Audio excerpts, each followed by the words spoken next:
de Jerusalém.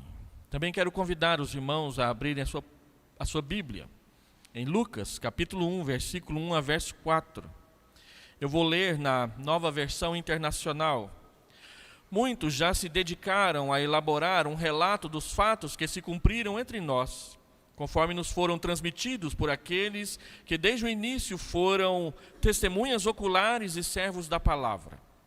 Eu mesmo investiguei tudo cuidadosamente desde o começo e decidi escrever-te um relato ordenado, ó excelentíssimo Teófilo, para que tenhas a certeza das coisas que te foram ensinadas.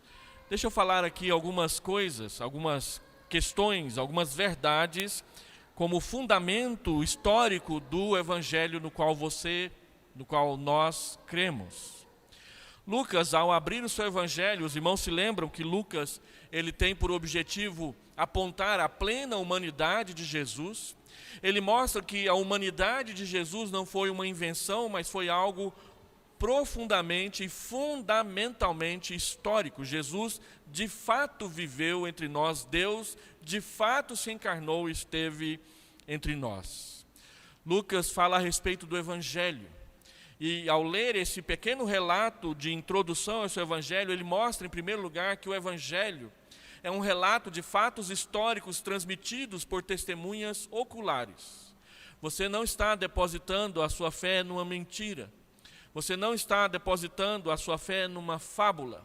Você não está depositando a sua fé numa saga, numa novela ou num conto de fadas. Você está depositando a sua fé na verdade histórica do nascimento, da encarnação do nosso Salvador. Por isso ele fala de fatos e por isso ele fala de testemunhas oculares, pessoas que estavam lá e ele conversou com elas. No versículo 3, ele diz para nós que o Evangelho é um relato ordenado, baseado em uma investigação cuidadosa por parte dele, o escritor Lucas. Ele diz que seguiu a pista como Sherlock Holmes, que saiu procurando as evidências.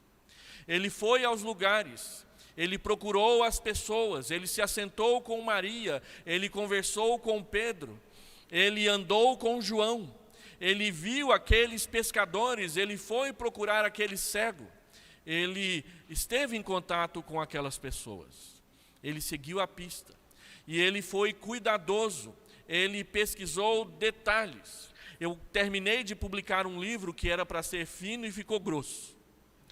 E os irmãos às vezes ficam pensando que é fácil fazer uma coisa assim.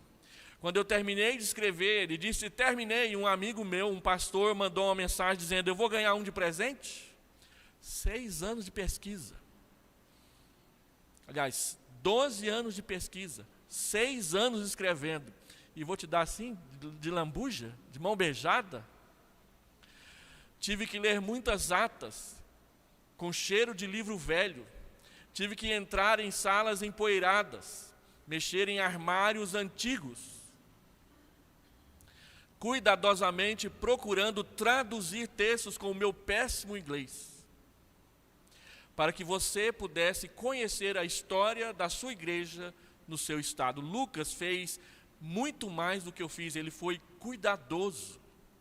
Ele foi aonde as provas estavam. Eu me lembro que quando eu fui em São Paulo, no arquivo presbiteriano, e lá tem livros antiquíssimos, eu pude manusear o livro de atas da fundação do Sínodo da IPB em 1888. Quando eu cheguei lá, e ele me deu lá um punhado de jornais antigos, de 1800 e tanto, para eu manusear, eu perguntei, eu tenho que colocar luvas? Não, basta ser cuidadoso. E aí eu comecei a passar página por página para não quebrar na minha mão. E ele ficou olhando. Ah, eu vi que o senhor é cuidadoso, então deixa eu te mostrar umas relíquias mais antigas. Aí ele abriu um armário de aço, e lá estava tudo o que eu queria, mas não estava diante dos olhos.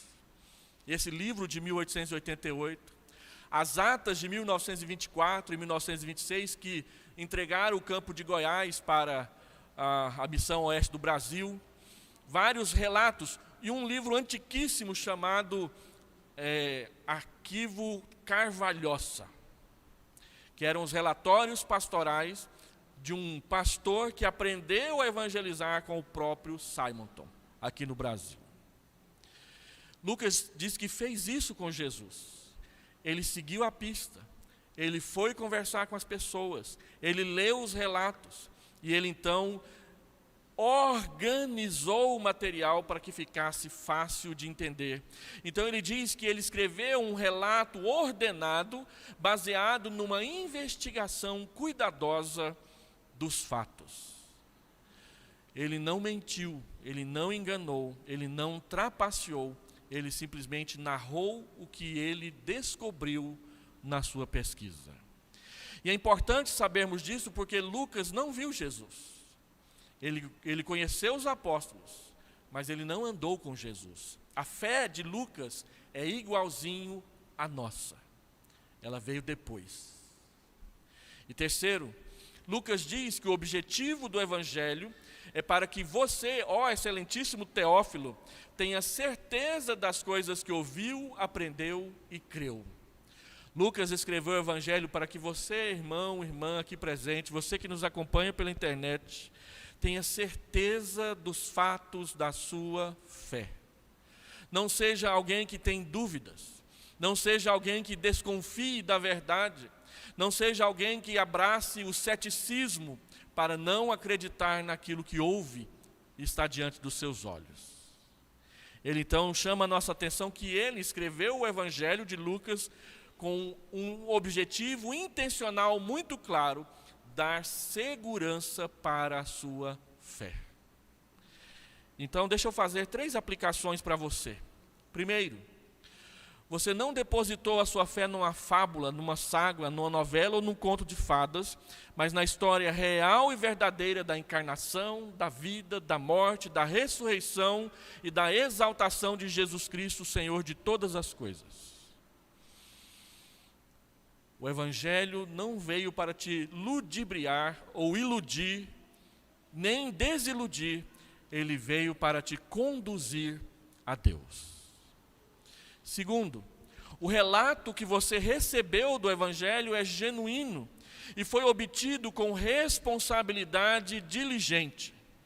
E aí a pergunta é a seguinte: como você vai passar isso para frente? Vai ser cuidadoso, cuidadosa, vai ser diligente ou vai ser relapso e não trabalhar por preservar a verdade dos fatos para a próxima geração? Hoje nós vivemos numa época que as pessoas fazem filmes com bastante efeito especial e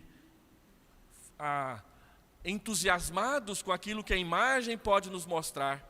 Quantas vezes a imagem torce a verdade, mostrando uma imitação alterada e adulterada da verdade. Você recebeu a verdade pelo Evangelho, um relato diligente e cuidadoso. Seja também diligente e cuidadoso no testemunho do Evangelho. Terceiro, você está convencido da verdade do Evangelho? Qual é a sua certeza?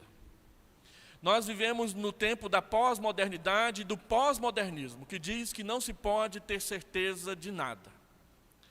As pessoas dizem com arrogância, soberba e orgulho que a mente delas são fluidas.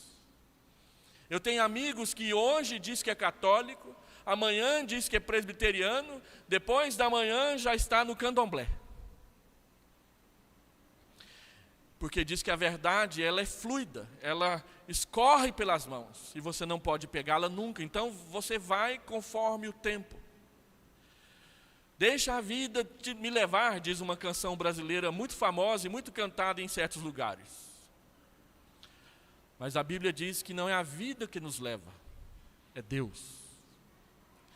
Então ele diz para Teófilo: eu escrevi essas coisas para que você tenha certeza.